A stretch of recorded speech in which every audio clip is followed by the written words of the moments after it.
So I would like to try and take us on a journey of where we go after menopause, which is midlife, and it's the rest of your life. And the rest of your life is just as fucking important as the first part of your life, if not more important, because now it's about you. And we have to take that storytelling and we have to go and show that it matters. So I'm gonna try, I'm really gonna do my damnedest for all of you in this room and all women all over the world, whatever, no big deal. But you know, it's like I also got, my podcast comes out at the end of the month and it's Talk 50 to me because women over 50 are not given a space to talk. Yes. So that is for me what I'm hoping that once more people that have these platforms to stand on are saying, I'm 58, I'm 56, I'm 53, I'm 51. We've got to take the taboo off of saying how old we are. We need to be fucking proud that we're here. We're all so fucking lucky that we are aging and we are doing the work. So that's all I got.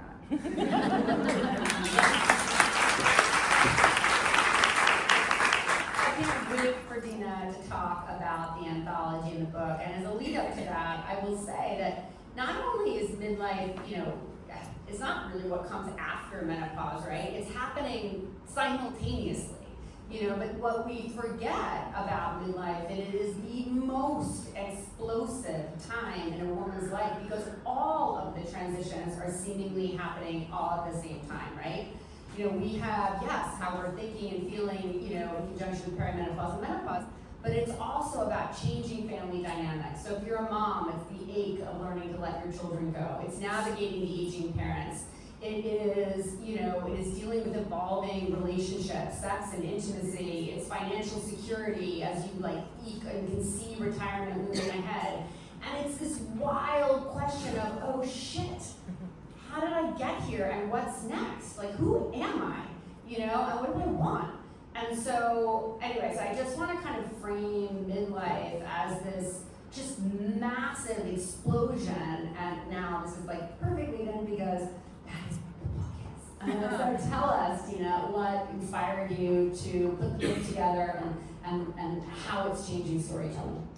Yeah, my impetus for sort of moving into this midlife space in the first place was that I was sort of into and moving through my 40s, and all of a sudden I couldn't find any content that spoke to me, that related to me, that reflected my experience. And I was like, where did I go?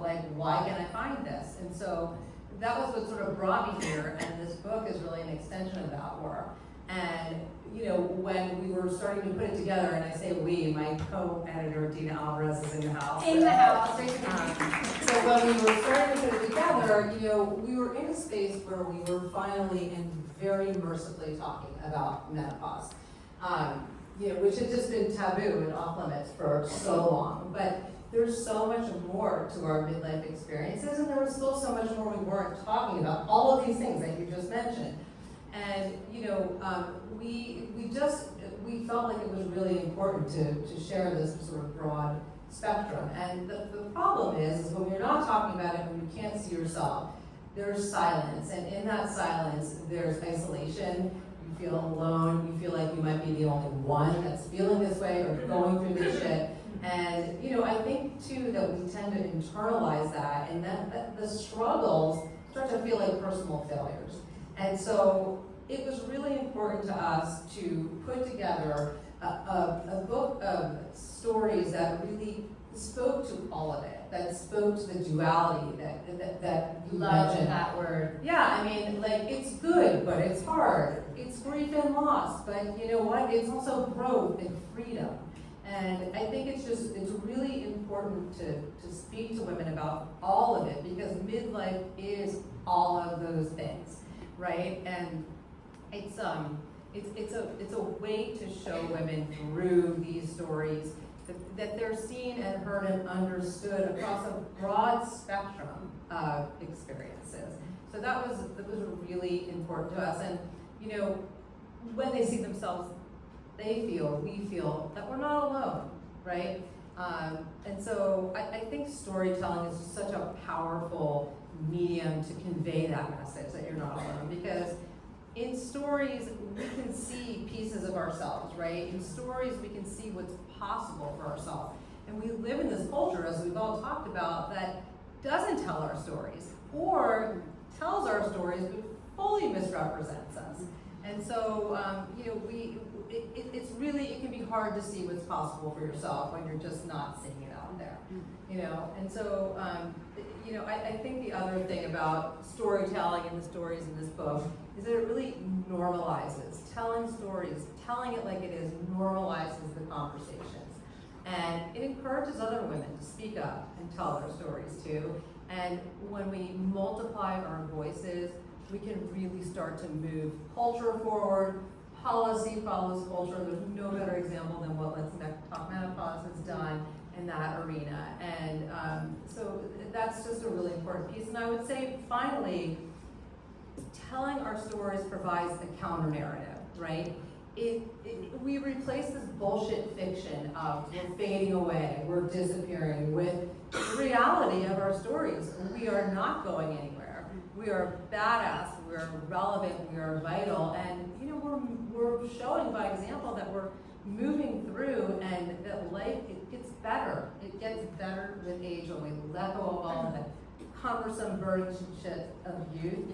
And we allow ourselves to be who we are, and we can find tremendous growth and joy in this time. And I think it's so important that we share all of it, the 3 dimensions of it, and that's what we tried to do with this book. 100%. And I would say that Karen, in Radiant Rebellion, I think you do that so well. I mean, this is just, you have to write down Radiant Rebellion. You have to put it on your book list.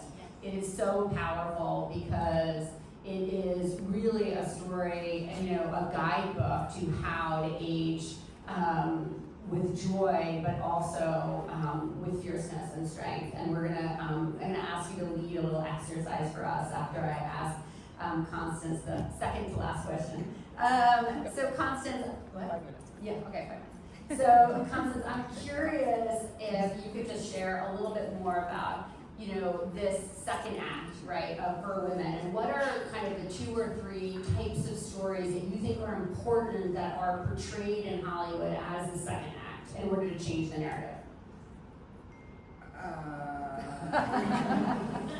I mean, that's the problem. There's not a lot. I mean, Sharon Horgan on Bad Sisters had a menopause coach in 1 episode, and that was enough.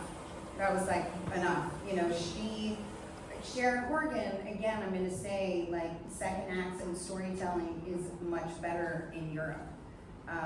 The United States has a real problem with women aging and feeling like they want to be the narrators of that story. And so, Sally Wainwright has a show coming out called Riot Women, and it's on the BBC. How do we get to watch it, right? And it's like, she's doing all these interviews, and the interviewers are asking her, who's this story for? Is it really just for menopausal women? And she said, her answer was great. She's like, it's for anyone who likes a good story. So my point being, we have a lot of work to do. We have a lot of work to do. I mean, we can create content that proves that our second acts are just as important as our first, and we can show up to movies, we can show up to watching shows. It's like I don't know if I can say it, but it's like, Julia and I and Abby are, trying to launch a documentary about women in their second act because it is that important. We just have to keep talking, because the moment we stop talking, then they've won. Love it. Yeah. Okay, we're gonna end with one little exercise, because I think every talk I give, I try to end with the so what. So what can you all do? I think we all need to model what aging and midlife looks like, and so I've asked Karen to lead us in a little life coaching exercise that I found very powerful. So there's 2 things, I think, of what we can do. The first thing that we need to do is sort of join the rebellion, right? Join the Radiant Rebellion and show what really getting older looks like. And there's 2 things. We have to watch our language, right? A lot of times we say things like, I don't feel old. when what we mean is I don't feel unsexy or I don't feel invisible, and I don't know about you, but I felt unsexy and invisible at 13. Those are age-related terms. So be very, very careful about how you use the terms old and young. And then the other thing is that we have to lean into a practice of self-compassion, right? And the way that is, and the way that we sort of define our own aging, is if you think about the planet that we're on, everything is in cycles, right? Everything is in cycles. As women, we're in cycles, right? Everything is in cycles.